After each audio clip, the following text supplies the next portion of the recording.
Hello friends, welcome to my YouTube channel. और आज हम एक बहुत ही इम्पॉर्टेंट और एक बहुत फंडामेंटल टॉपिक को डिस्कस करने वाले हैं, जो है doctrine of ultra vires. Right, तो डॉक्ट्रिन ऑफ अल्ट्रा वायरस को हम समझेंगे एक एनिमेटेड स्टोरी के फॉर्म में। राइट, तो सबसे पहले मैं आपके लिए प्ले करूंगा वो एनिमेटेड वीडियो। जी मैडम जी, बताइए आपको क्या चाहिए। हेलो सर, मैं रिची सर के ऑफिस से आई हूँ। जी मैडम, बोलिए आपको क्या काम है फिर। सर, रिची जी को रेलवे लाइन बनाने के लिए लोन की जरूरत है, और क्योंकि आपकी कंपनी भी रेलवे लाइन बनाने का काम करती है, इसीलिए मैं आपसे मदद मांगने के लिए आई हूँ। क्या आप प्लीज रिची जी को फाइनेंस कर देंगे क्या। मैडम, आप थोड़ा सा टाइम दीजिए, मैं थोड़ा सा सोच विचार करके आपको बताता हूँ। सर, मैं आपको प्लीज रिक्वेस्ट कर रही हूँ, हमें लोन दीजिए ना, लोन दे दीजिए प्लीज सर। अरे वकील साहब, आपको पता है आज हमारे ऑफिस में क्या हुआ। क्या फिर से तूने कोई गड़बड़ कर दी डायरेक्टर। क्या बताऊं यार। एक लड़की ऑफिस में आई, रिची के ऑफिस से, और कहने लगी कि रिची को रेलवे लाइन कंस्ट्रक्ट करने के लिए लोन की जरूरत है, और बिल्कुल गिड़गिड़ाने लगी लोन के लिए। यार डायरेक्टर, ऐसे चंदा चिट्टा मांगने वालों लोगों को ना गेट से बाहर निकाल देना चाहिए धक्के मार के। तूने भी तो यही किया होगा ना।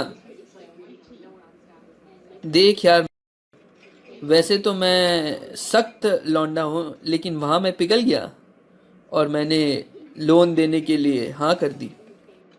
अरे हलकट डायरेक्टर, ऐसे ही कंपनी में मंदा चल रहा है, और तेरे उल्टे फुल्टे कारनामों के कारण ऐसे कंपनी डूबते जा रही है। अब ये लोन का पैसा तुम अपने पॉकेट से दोगे, कंपनी इससे भरपाई नहीं करेगी, नहीं करेगी मतलब नहीं करेगी। यार ऐसा मत बोल, ऐसा मत बोल। प्लीज कोई तो तरीका निकाल, कुछ तो उपाय कर। मुझे ऐसे नुकसान की भरपाई करने आगे मत कर यार। ठीक है, तो मेरी बात को ध्यान से सुन। कल सबसे पहले ऑफिस पे जाते तो रिची को फोन कर, रिची को बुला और बोल, रिची, प्रैंक किया रे तेरे साथ, हम लोग प्रैंक किया। और बोल दे कि ये कॉन्ट्रैक्ट हमारे ऑब्जेक्ट क्लॉज के बाहर पड़ता है, और देयरफॉर ये अल्ट्रा वायर्स कॉन्ट्रैक्ट है, और हम इस कॉन्ट्रैक्ट को एनफोर्स नहीं कर सकते हैं। अरे रिची जी, आइए आइए आइए, कैसे हैं आप। और सर, जब से आपने लोन देने की बात कही है, मेरी खुशी का तो कोई ठिकाना ही नहीं रहा, मैं तो पागल सा हो गया हूँ।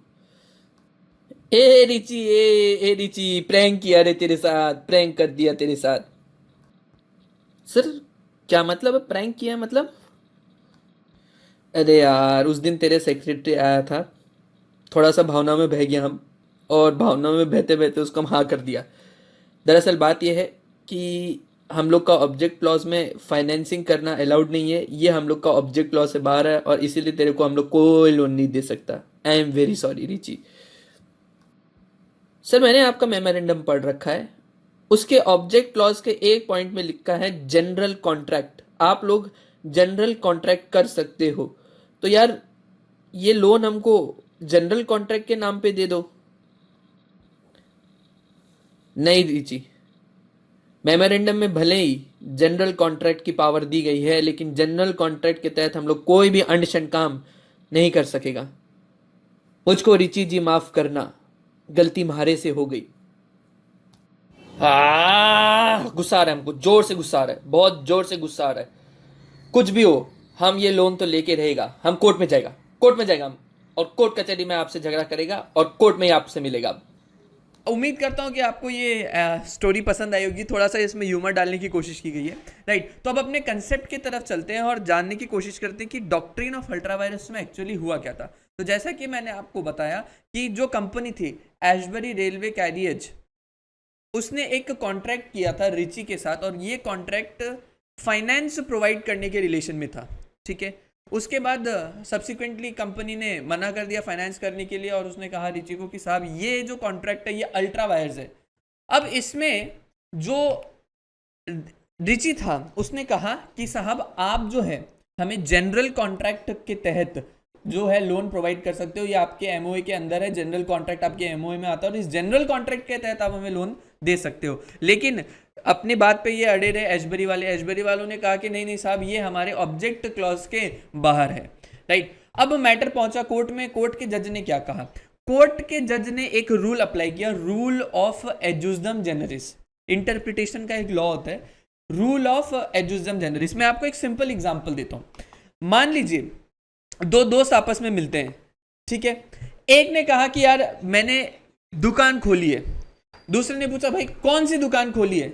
ये कहता है कि pen, paper and other items की दुकान मैंने खोली है।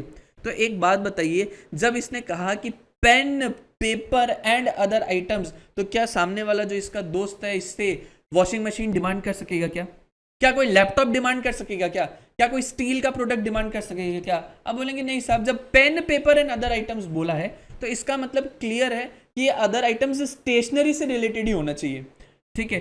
तो यही कहता है रूल ऑफ एजुजदम जनरिस। ये कहता है कि अगर कोई भी जनरल वर्ड्स किसी स्पेसिफिक वर्ड्स के पीछे आते हैं तो ये जनरल वर्ड्स स्पेसिफिक वर्ड्स का रूप ले लेते हैं। यानी कि अगर पेन, पेपर, अदर आइटम्स है तो ये अदर आइटम्स क्या हो गए? ये हो गए जनरल वर्ड्स, और ये पीछे आ रहे हैं किसके? स्पेसिफिक वर्ड्स, पेन और पेपर के। तो ये जो जनरल वर्ड्स है यानी कि एंड अदर आइटम्स, ये रंग ले लेंगे किसका? पेन, पेपर का। यानी कि अब अदर आइटम से आप क्या इंप्लाई करोगे? आप अदर आइटम से इंप्लाई करोगे कि ये भी एक स्टेशनरी आइटम ही है।